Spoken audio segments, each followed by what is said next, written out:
principio, quando Dio creò l'universo, disse alla luna: tu illuminerai le notti calde e fredde, incontrerai innamorati e sarai diverse volte motivo di poesie.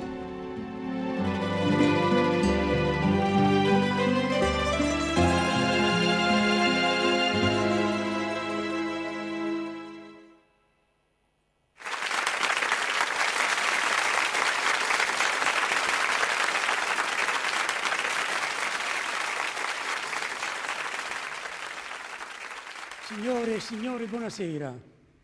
Dagli studi di Teleacheri vi trasmettiamo la seconda puntata in diretta della trasmissione Mandolinata a Luna, un programma di poesie e canzoni dedicate alla Luna. La Luna, silenziosa eppure presente, dolcissima nella sua luce soffice su uno sfondo vellutato, la Luna offre all'uomo il suo ascolto, accoglie le sue confidenze, le riflessioni segrete, i desideri nascosti, si fa depositaria di sogni, di speranze, di promesse. Tutti ne restano ammaliati e cercano nella Luna ora un conforto, ora una guida, ora soltanto una compagna nelle ore notturne. Nella letteratura italiana la parola Luna appare per la prima volta nel Cantico delle Creature di San Francesco.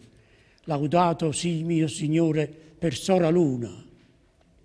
Poi da Dante a Leopardi fino ai giorni nostri la Luna ha sempre suscitato riflessioni, curiosità e interesse. Tutti i poeti quindi hanno cantato alla Luna. Da essa ispirati, assieme ai musicisti, le hanno dedicato canzoni bellissime.